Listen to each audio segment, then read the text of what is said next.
All right, welcome everybody there. That's better. Now you can see my big green shirt. Hey guys, Agamemnon here. I'm joined as usual by Furious. Furious George.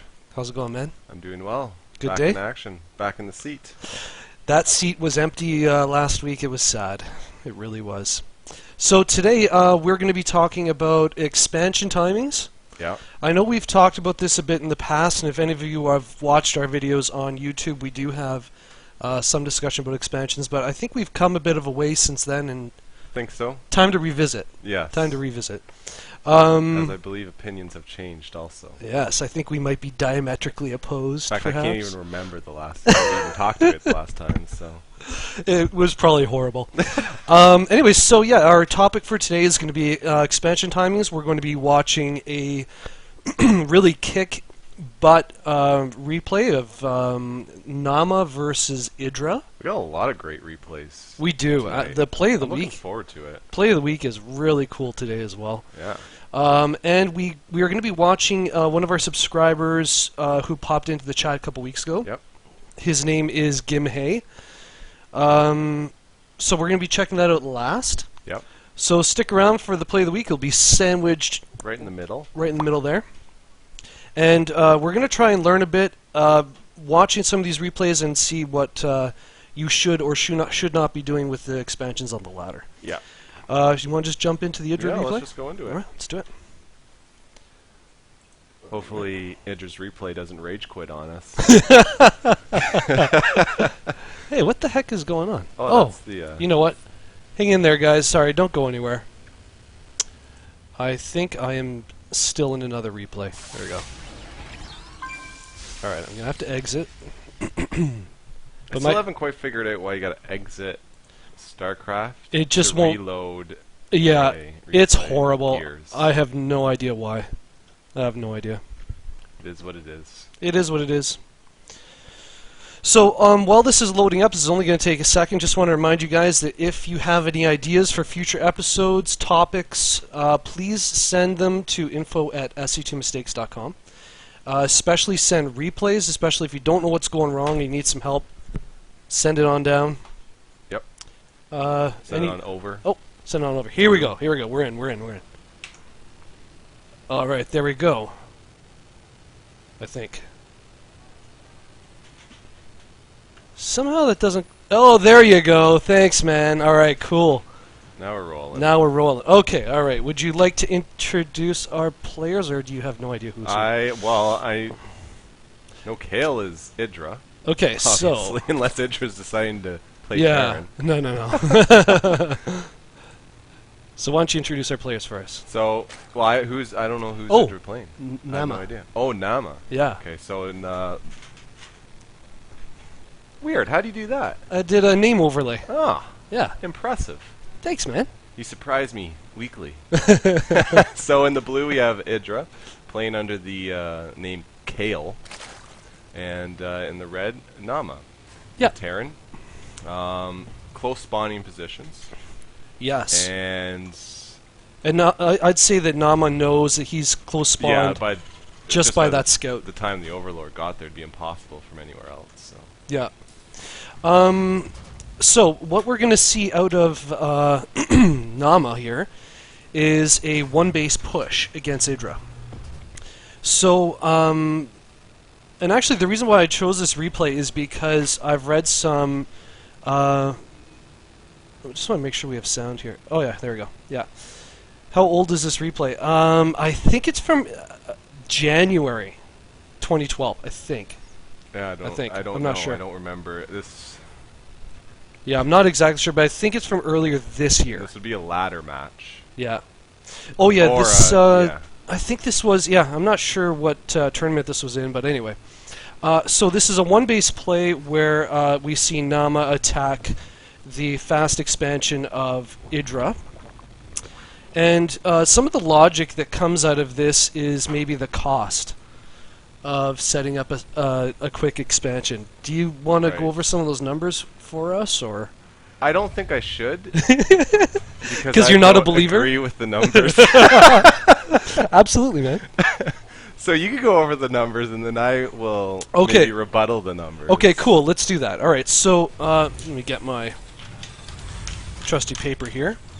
So first of all, we see a factory going down in a barracks. I think we're going to see a swap out here for that reactor. Not a whole lot happening on the IDRA cam. He's now got a spawning pool. So some of the costs that were kind of mentioned with regards... Would you like to just handle the camera there with the arrow keys for a little bit?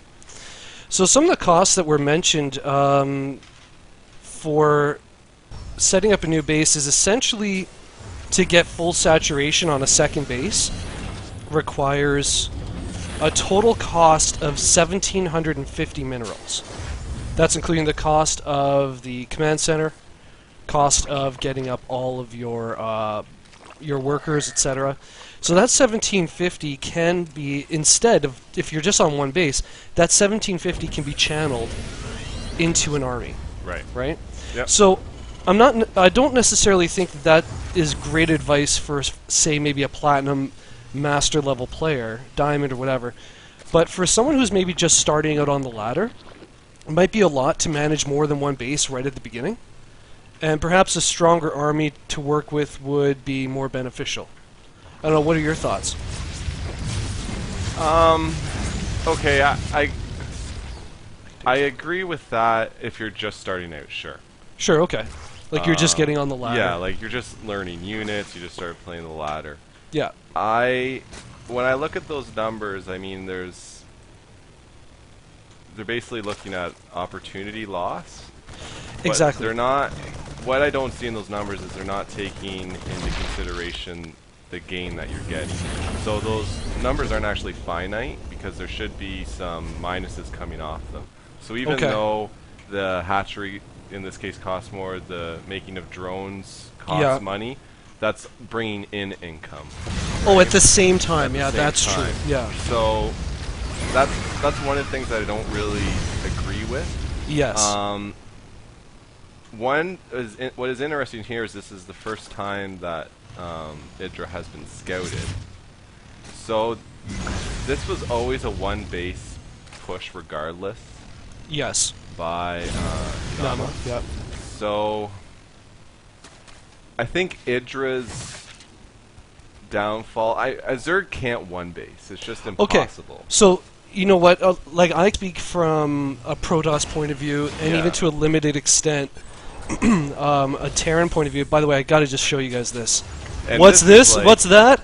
That's a freaking battle cruiser at 7 minutes, baby. And I guess this is the other thing where, with people would say, "Oh, don't fast expand, build an army." Yeah.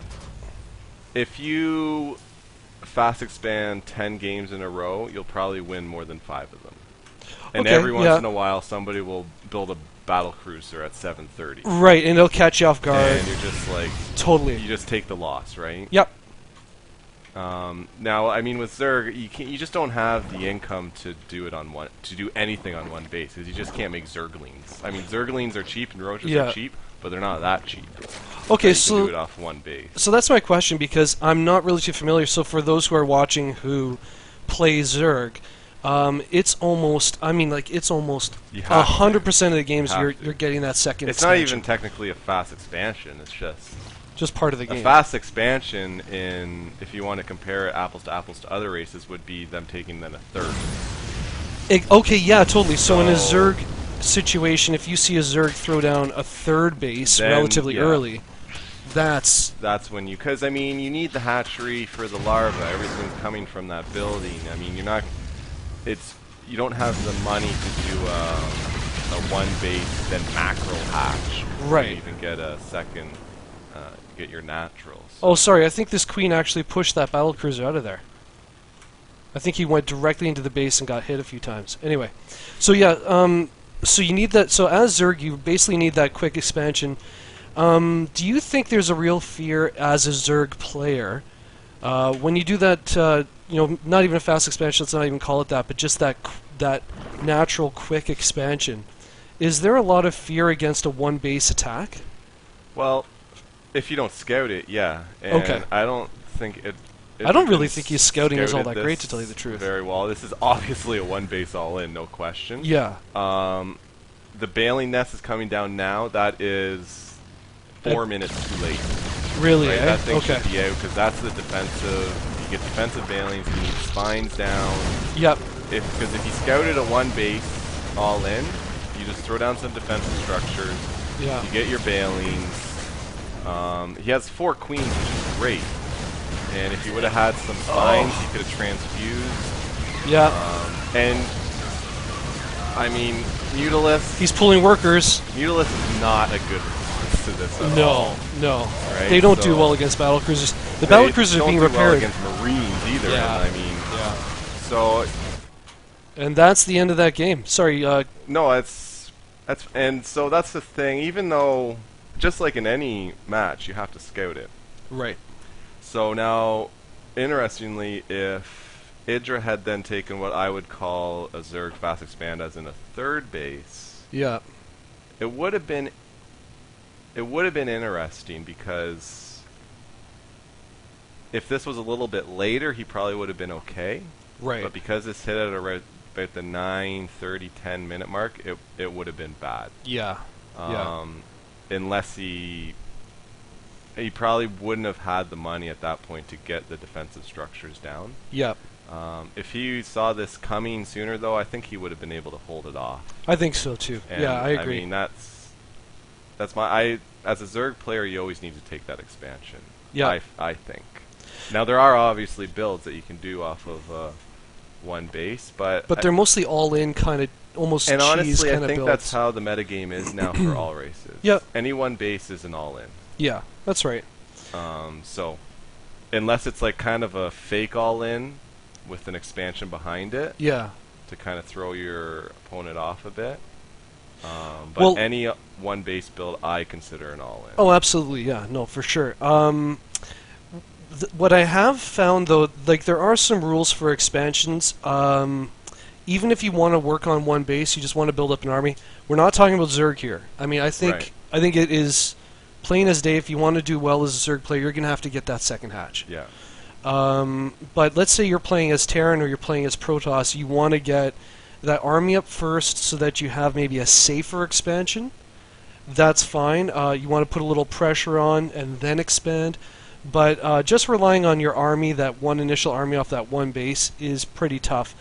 The only way I really see it working is when you do something like Nama did. Yeah, where you have one like big unit Yeah. that you push out, like one or two, and catch your opponent off guard. Yeah, like that just happened to me in a HOTS ladder match where I was hit with carriers at around like 14 minutes. Oh yeah, you were telling me about that. And That's it was just crazy. like, it just throws you completely Yeah. off, right? You don't even know what to build. Yeah. I would say if you're going to stay on that one base with still the intention to expand behind a bigger army, Yeah. is you need to put pressure on. Absolutely. You can't stay back with that No. big army because your Yeah. opponent can then expand Do whatever he and wants. you're just going to and be you're, behind. you're always one base behind. And if you're a couple minutes late, he's going to have the same army Yeah. as you are, plus the expansion. So Absolutely. You need to have the pressure on. Yeah, so the point with that army you build on that first base is you can take that army, move up to your opponent, and even if he's on two bases, you can make sure he doesn't go to a third. Yeah. And at the same time with your army at the front, you can take that expansion, it's a lot safer, and now you're 2-2 again, but maybe you've got a bit of a pressure advantage. I would say, and a good habit to get into is even maybe defending against expansions and such. A little off topic, but about every minute, every StarCraft minute and a half, 2 minutes, is just send a scouting unit Absolutely. into their from the start of the game. Yeah. Into wherever their natural or their third was, because sometimes guys won't put it at their natural; they'll put it at their third. That caught me just the other day. So I thought I had a guy on one base, and I was parked in front of his ramp, and he was a Terran, so he had just floated his command centers, and he expanded twice on other corners of the map. Yeah. And I stayed on one base because he was on one base, and I thought I could just contain him, and he just got destroyed. Yeah. So every couple of minutes, that's another kind of thing to add to internal checklist. Absolutely, makes total sense. Yeah. And I think we would have seen a very, very different game here if IDRA had Definitely scouted properly. Yeah, I think so. definitely. Okay, guys, that is game one. We're going to jump into the play of the week.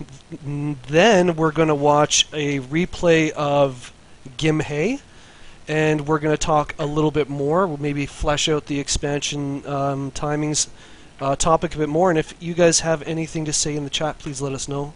Sounds good. I'm going to hit the play button, and I'm going to get out of this chair. Where is it? The intro is 5.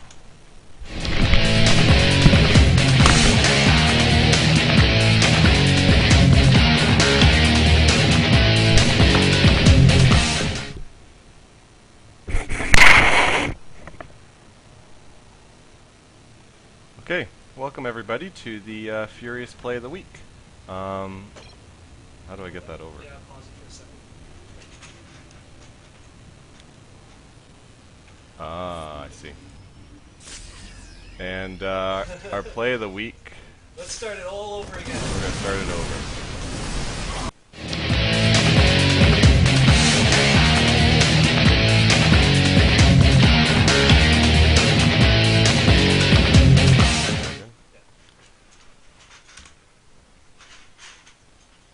All right, Furious Play of the Week. So this week, it's actually not from this week. I looked for one this week and there's just nothing. I saw some good matches, but I couldn't find any of the replays. So this is from the Winter DreamHack, Thorzain and Naniwa, and this is a group play match. And basically this was a pretty epic game. So if you want the replay, let us know, we'll send it to you. But basically, we have Thorzain. It's a 40-minute game. So they've been going back and forth, and at this point in the match, Naniwa has a slight macro lead. Thorzain's had a little trouble expanding late game, which I thought was really interesting as Terran, and maybe we'll talk about it one time, the issues Terran has with expanding really late into the game as opposed to Zerg or Protoss, mainly because of the defensive structures that they have. But what we're going to really pay attention to, we're going to try to, is Naniwa does have a superior army, but Thorzain has some incredible decision making he makes in this engagement. He's trying to pick off observers with his scans. As you notice, he's got a lot of Vikings. That's because Naniwa had about 5 or 6 Colossus. Thorzain was able to take them out. So it's interesting how he uses his Vikings now that they're not needed in this battle. The big key here is Naniwa's High Templars and Thorzain's Ghosts. So Thorzain has about 7 or 8 Ghosts that he's going to use in this engagement. We see those High Templars.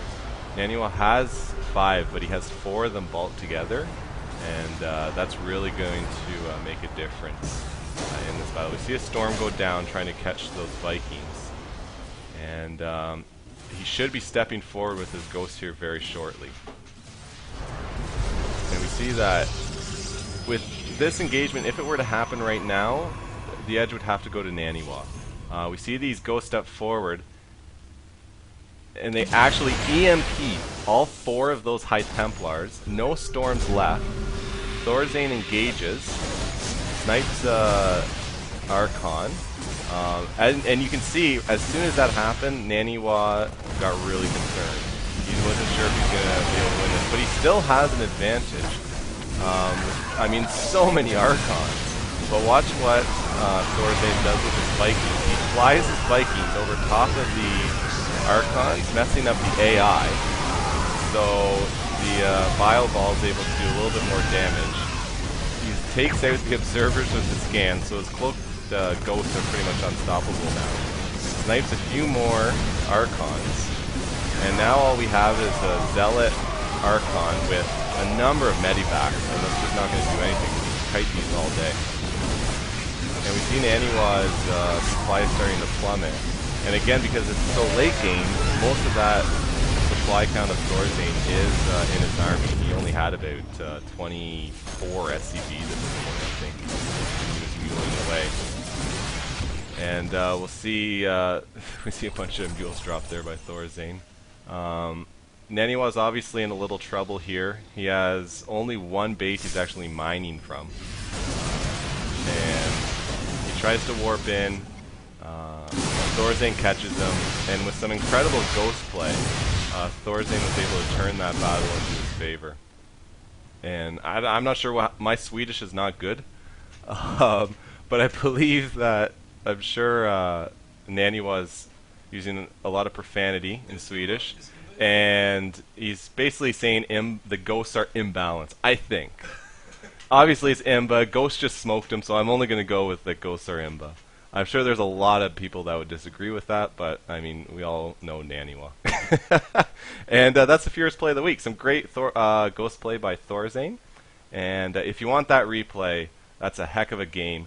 And email us at info@se2mistakes.com, and we'll send it to you. It's really, really worth a watch if you didn't see it in the DreamHack. Thanks for tuning in to Play of the Week, guys.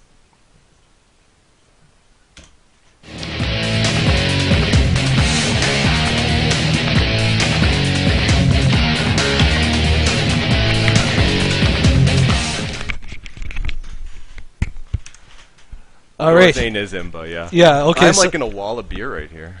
Nice. I tried to resupply you there, buddy. Yeah, maybe that's what... maybe, I don't know. Like, maybe Naniwa was saying Thorzain Imba. I'm pretty sure Imba. one of those was a couple swear words. Again, my Swedish is... Probably last year I knew my Swedish a little better. Mike is right. There's nothing wrong with a wall of beer. There's nothing wrong with There's a wall nothing of beer. wrong. Don't be ashamed. I won't. Okay, good. I'm glad we fixed that. I will break this wall down. That was awesome, man. Thanks very much. No problem. Look forward to next week's. I saw a great game with MC. Oh, yeah. But I couldn't find the replay, so I'm going to keep looking for it. Okay. And he does a lot of high Templar drops. Oh, sweet. And storms on SCVs, and it is epic. Perfect. Yeah. Oh, wait, hold on a second. Sorry, we got somebody in the chat here saying... hold on a second. Here we go. Jeff from Tales of Fast Thursday, Naniwa. But Naniwa being mad. Yeah, yeah. Naniwa is a bit of an emo player. See, his stream title is Godslayer. Because Really? he beat Flash that one time. Oh, He beat yes. him once, so now.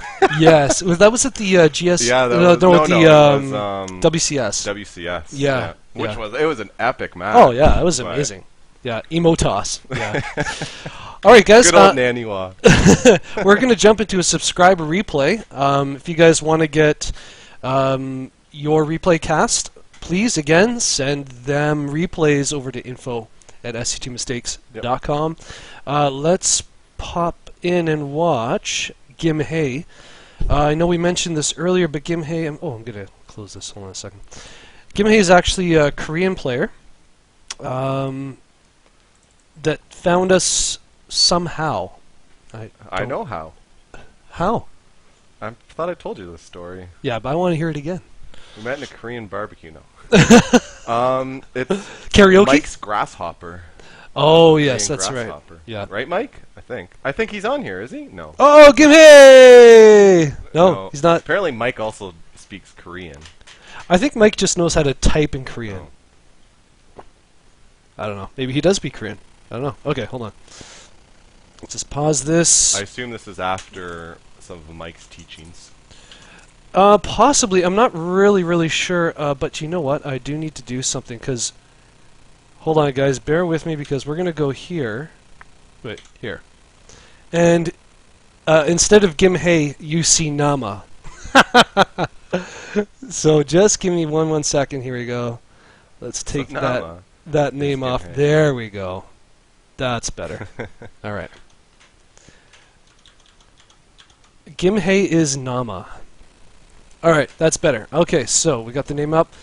Let's hit the play button. And Furious, would you like to introduce us to our players? Certainly would. So in the 7 o'clock in the red, we have... I'm going to say that's an L. Yeah. Or an I. Or I think I might be E. Or not anything. It might just be calm. Hey, that's easy. Let's do I'm that. going to go calm. Okay, let's do that. And in the 9 o'clock in the blue, we have Gimhae. Yes. Our subscriber. Our hero subscriber. Thank him for sending in the replay. Yeah, thanks, man. And I assume this is on the Korean server. It is, yeah. And I don't know what level these guys are. You know what? Actually, that information is not available. I'm not sure why, but Gimhae has told us. Yeah, I don't know. Mike, I'm not sure if Mike knows what Gimhae's level is. It'd be, interesting. It'd be interesting to watch a game and then try and figure out.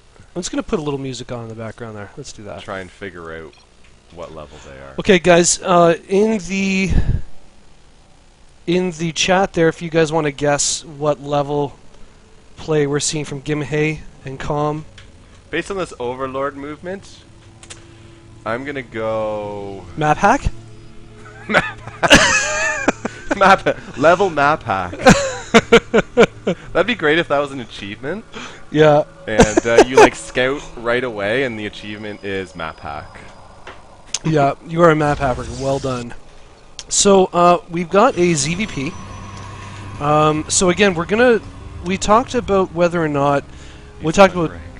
Oh, really? Maybe. I don't know. Maybe he is unranked. Maybe that's why I couldn't find his ranking. Anyways, Com, it looks like he's trying to do a little bit of a block here. And this, again, Furious, shows how important it is for a Zerg player to get that that quick natural expansion, because the opponent will go out of his way to block it.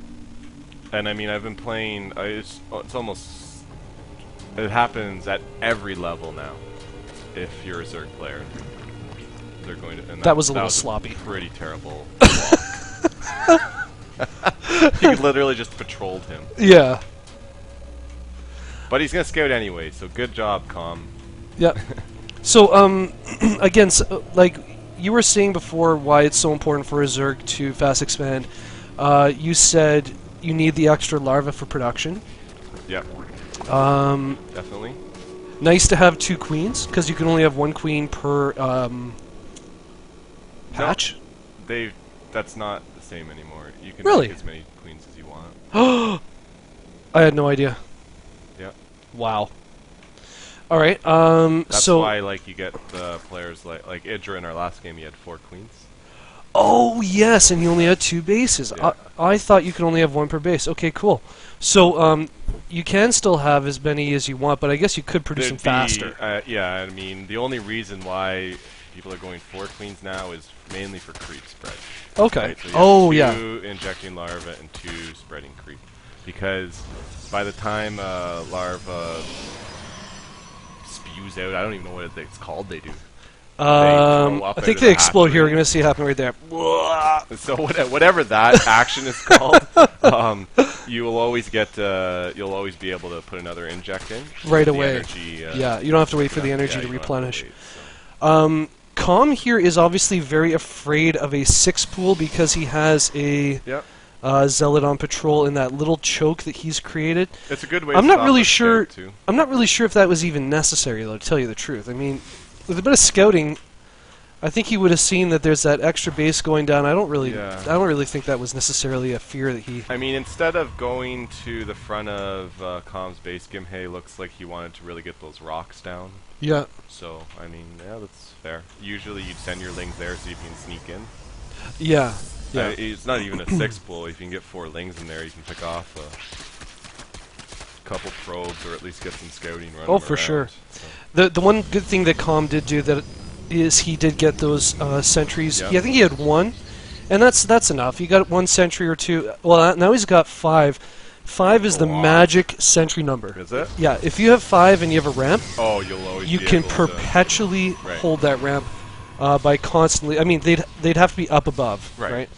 But they will constantly be able to lay down force fields, and in each other replenish their energy. And I'm sure Mike will agree with this. Protoss is OP. For that simple fact, you could just throw force fields down and stop the ramp. So that's fun. Unless I want to get an Ultralisk scout as a massive unit and run through your force field. Hey, did you want to ask Mike why he really knows that Protoss is OP? I watched that replay, And what I learned from that is Swarm Host Viper is a terrible build. Well, I just found that with an observer, Yeah, they're like useless. they're almost useless. Like they're not that tough. Because when you said he beat him, I was like, holy smokes. And then he was playing Zerg. I'm like, oh, that's interesting. And then I saw his army composition. I was like, oh, man. So here Com is taking a second base again with our... I know, right? It's the worst. Swarm Host Viper. Like, what do you even do? Like, at one point I saw him. I okay, don't hold know on. the Viper Hold on. You well can enough. use your Vipers to pull your Swarm Hosts out of danger. Yeah, that's right. You could do that.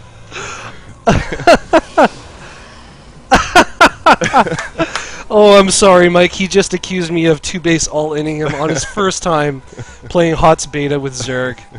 Sorry, Mike. I'm still going to brag about it. I told you I would. I did, didn't I? Alright, so now we've got Zerg on 2-base. We have Protoss on 2-base. In this situation, I would say Protoss is ahead. Yeah, definitely. So, just from a numbers game, it's like you mentioned before. If you're not, it's like if you're not one base ahead as Zerg, like if you're playing Zerg, you need to be one base ahead. Yep. If you're not one base ahead, or let's say from the point of view of Com here, he's on 2 bases. If he scouts his opponent and sees that 3 bases go up, Yeah. he's on 2, no need to panic. No, he's fine. No, there's really no need to panic. And I mean, the biggest reason is you're just gonna get out-teched like crazy. Yeah. At Zerg. If There's a you're not- lot that Protoss can do on 2 bases, Oh, man. man. Oh my it's goodness. crazy. You could have a full, you could have a 200 with pretty Upgrades. decent upgrades. Yep. In your army. Yeah, absolutely. So obviously, Mike says I owe him a tiebreaker, by the way. I told him yesterday I'm I never wouldn't playing do him it. again. I wouldn't no, do it. absolutely never. Don't do it. No, it's not going to happen. We do have a third going down in a very interesting sneaky. place for it, but I Well, guess No, that is the natural. I guess because taking down those rocks, I'd almost be in. I would why not? right? would want to take those rocks down. This is a weird map. I don't even know what map this is. You No. guys know what map this is? I have no idea. This is obviously a custom game. Yeah. Unless they have completely different ladder maps. I think it's an old map. I actually think this is a pretty old game from Yeah. Gimhae, actually. So we got a bit of scouting going on by Com. What kind of army size do we have? Gimhae's really got quite a bit of a bigger army, I'd say. Let's take a look at the units. 47 Lings, 5 Zealots. Well, we got a Colossus on the board. He's not. I would love to see Gimhae use those lings, though. I mean, Should I speed this up a little bit? Oh, Shattered Temple. Okay, thanks, man. Oh. Yeah, this is Shattered Temple. Yeah, I don't believe that's on the ladder. No, that's not on. Barely That's played this very map. old. Yeah, it's not on the ladder now. Okay, Gimhae, it looks like he is going for the gold. And I mean, this So is now- a terrible play by. I would be. It's weird. The Zerg player's in an interesting situation here. It'd be nice if he would fly one of his overseers through the base. He has overseers? Where are they? He- Oh that yeah, there's right one there. Just like Just do a to run see by. what's going on, because he's literally seen nothing from the Protoss player. Yeah. So I mean, there's a couple of assumptions you can make. Is he's either teching hard, or he's got a huge army with no upgrades, or Yeah. he's expanding. Well- it looks like Gimhae's going under the assumption that he's expanding, because it looks like he wants to take that gold again too. Well, he Anyways. has taken a third. So actually, Gimhae's still. Well, he's. I mean, he does have this. It's not terribly well established, but No, those aren't the best spine combos. but we could see a little bit more scouting, even just by using a single Zergling, Yeah. running it up. Not a great man. This is he doesn't really want to. Wow, that's a lot of engage lings. right there. He might be able to get us around. Right, let's take a look at the army. Oh, it's Oh, pretty he's big. going in. Ooh. Good. Oh, nice force fields actually by Com, but I think those infested Terrans, the roaches squeezed through a little gap there, I think. Oh man, but those Colossus Oh, are- the Colossus just shred everything. That was okay. And the one thing I gotta give Gimhae some credit is that he knew it was time to run away. Yeah. And really, that's one thing that's taken me a really long time, is I kind of have this feeling where I take my army and I go and I bring it to your army, and I just kind of I almost want to just go hands off and be like, okay, whoever comes out wins, you know? Right. But the ability to recognize when you're in a losing position and back away, I think is really smart. Yeah. I think Gimhae's doing a great job at expanding and doing it correctly, because he's spreading his creep, so he knows when the opponent is coming. Yep. It'll be interesting. He should be able to hold this, I think. I wonder... Oh, he's got Mutas, too. Mutas. Wow. Okay. Mutaling. Here we go. Oh, there. That's the anger. There. Yeah, see the... he should throw down force field. Yeah. There's a couple. Oh, there we go. Now the Mutas are going to shred. Yeah. Oh, we got a fungal on there holding them in place. I think this whole army is just going to get completely destroyed here. I don't think there's enough stalkers there to deal with all those Mutas. No, absolutely not. He's focusing the Mutas, which is obviously the right call. I think we could have a warp in, though.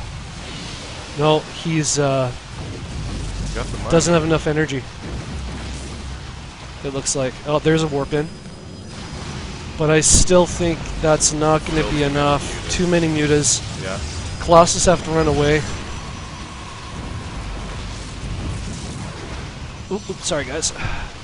Okay, the Mutas so yeah, Gimhae expanded. I mean, so we're on a couple things. This is four. Sorry, this is 4 expansions for Zerg.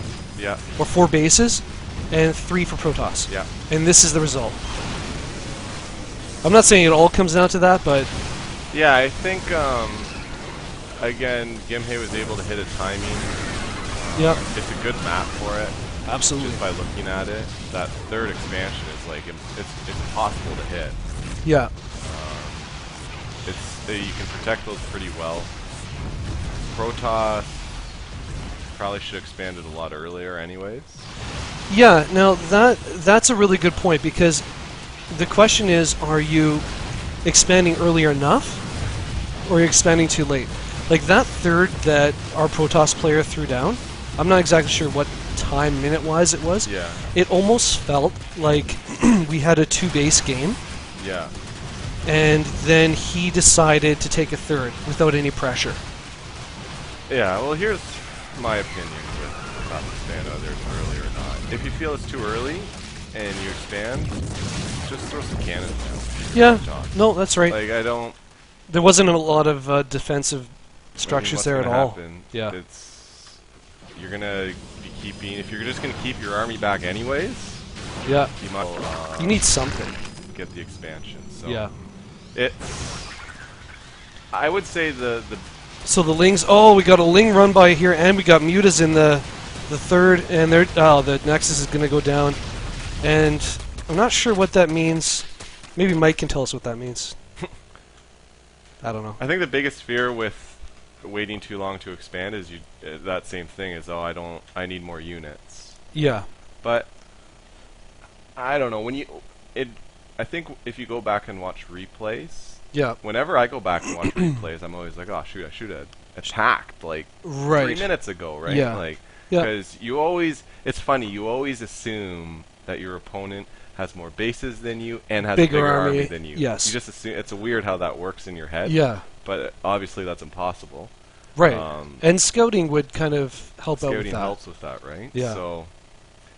So okay, so let's kind of just recap real quickly. If you're Zerg, you're probably gonna have to do an early expansion. Always. Like unless you're doing something like a 6-pool or some little. Yeah. Unless you're in like a 7-game match and you want to like. Throw your opponent off. But in general, you're going to do an early expand. You're going to have queens for defense. Yeah. They even hit error, so you don't have to worry so much about error harass. You can get lings out very quickly. If you're any of the other races, so let's say you're Zerg, you're going to take that fast expansion. If you're Protoss or if you're Terran and you're facing a Zerg player, then it is also fairly safe to take a second. Yep. Because you know the Zerg players had to do that. But again, you have to scout it. I mean, like, you have to scout. If you're Terran, you have a huge advantage over Protoss. Well, in that way, in that you can build your command center in your and then float it and float it over. Yeah. And then that even helps you pump up your worker rate, right? Yeah. You can have 2 buildings doing that. Protoss can do it because they have the sentries. They're able to build a wall nicely. They're able to put the cannons down. A lot of the maps on the ladder now actually have a natural choke as well, Yeah. like a secondary ramp. Yep. Which makes it a lot easier to do a second early expansion. If it's TVT or a PvP, I think the recommendation would, as far as I'm concerned, would be pay attention to when your opponent expands. Yeah, you just basically want to copy your opponent. Exactly. If your opponent's only on one base, you got to know that something's coming down the pipes. Yeah. Like, you're going to get a hard drop, or you're going to get a hard attack at the front. Yeah. So, I guess when your opponent's only on one base and you know he's only on one base, you can expand, but you got to be able to play defensively for a little while until your second base comes up and your production now is going to outmatch and outperform your opponent. Also in a TVT or a PvP, if your opponent fast expands, you know it's safe to do the same yourself. I'll say this. Yes. You should always fast expand. Is that... Wait, what is that? That's our... my retro line. I don't even know what that is. No, it's... Oh, shoot. It was the false statement of the day or something like that. It's not a false statement. You should always fast expand. Okay, but you know what's fun, though? Is when your opponent fast expands and you can punish him with one base. It doesn't usually happen with Zerg, and I can almost never do it against Terran. Really? Well, because Terran has range, and they can out-micro even at the beginning, because I'm a Protoss player. So when I'm coming in with a bunch of Zealots, like, Mike's done it to me so many times. Just, like, kiting my Zealots endlessly. Gets a bunker down. Yeah. And so there's also something to be said. It's something different than early aggression and, like, proxy cheese. Okay, yeah. If you don't scout a proxy cheese, you're gonna get expand, killed. It doesn't matter. You're done. Yeah. Right? So if you're not gonna scout your opponent's base, at least scout your half of the map. Sure. Because those are the builds that can kill it. That will kill Absolutely. you if you fast expand. Absolutely. So some advice for those who are just getting on the ladder, maybe you're in bronze. If you're not comfortable with scouting and making decisions, which is actually pretty advanced, like it does take time to get used to that. Although I would say that scouting just for expansions is probably your first step. Yeah. Because then you know how to plan your expansions. But if you're totally brand new, work on one base, put a little pressure on your opponent, and then expand. Yeah, cheese is still a build. Yeah, I mean it is. It is. No, I'm not saying that cheese isn't a build. Yeah, no. So I mean, you just got to be able to scout it. Exactly. And we've done that before. We've had talks about cheese. I'm fine Absolutely. with cheese. And if your opponent is good enough to scout your cheese, yeah, then you know to maybe abandon that plan, go into something else. Maybe cheese isn't the right word. I should come up with a think cheese is delicious. different term for that. It's all in. I don't know. If there's you bring it with new players, I would say if you're looking for some timings, as a Terran player, if you're a new player, a good time to expand might be when you get siege tanks. When you research that would be a good time to maybe think, okay, now I can feel I've got this safer tech. Expanding. You can put some siege tanks up on the high ground. Yep. It can protect you a bit. Yeah. That for a newer player, that will add a little bit more protection. From a Protoss standpoint, From a Protoss standpoint, 1/1 or something. Yeah. From a Protoss standpoint, I would say first Immortal or Colossus. Yeah, if you've got an upgrade, if you've got a key unit like an Immortal or Colossus, put a little pressure on your opponent, expand. Yeah. Don't expect that you're going to win with that attack. You're just going to go put a little pressure, and that's going to buy you the time to take that expansion. And then if your opponent's still on one base and now you're on two, then in the mid game you're just going to you should be just fine. Yeah. Good. Did anything exciting happen in chat that we missed? Let's take a look at the chat. How do we do the screen view again? Let's get. Hold on. We're gonna get out of here. We're gonna look at the chat, and then we are gonna end. Is Mike playing mono battles with us tonight? I don't know, Mike. Oh, he said Are we yeah. doing mono battles tonight? I hope so. He is doing mono battles. Yeah. Okay. Cool. And if we don't get enough for mono battles, maybe we'll play some HOTS. Oh yes. Awesome. Okay. So, screen view. We're gonna bring the chat over. Center screen. Where's my screen view? It's number 8. There we go. Okay. So. We are looking at you. I think they can see the chat window.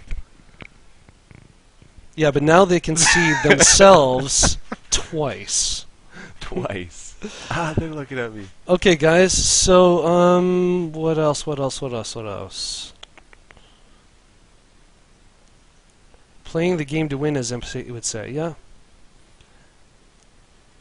All right. And yeah, that's what we kind of said, Mike. Like, if you're in a best of 5 or something. Yeah. I mean, you can't just do the same thing every time against. It's such a weird thing when you're playing somebody a few games in a row and playing on the ladder. They're completely totally different things, right? You can actually play mind games when Yeah. you're doing like back-to-back games. Yeah. And I like the point that sorry, I don't know if I'm pronouncing your name right, buddy. Akipa says that cheese is something you need your opponent not to see in order for it to work properly. And I think to a large degree that's correct. Let's bring this. There we go. Yeah, to a large degree that's really true. And again, it goes back to the fact that if you're scouting properly, Yeah. hopefully you shouldn't be losing to cheese. Yeah. Yeah. We kind of got a little off topic at the end, but this has been StarCraft Happy Hour Episode 3. We're really glad we had some people drop by in the chat, namely you and you. And you and you and you and him as well. Me. Thanks, guys. Do we have any announcements or anything we need to tell people? I don't think so. Other than we're good to go, I think, next Monday. Absolutely. Yeah, we'll be here next Pretty much Monday. back on normal now. Thanks for coming out, guys. Yep. If you didn't get a chance to watch this, it will be on YouTube.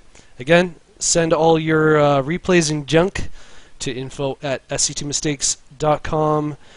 We are going to say goodbye. Thanks for coming out, guys. Thanks, guys. You're awesome. See you later.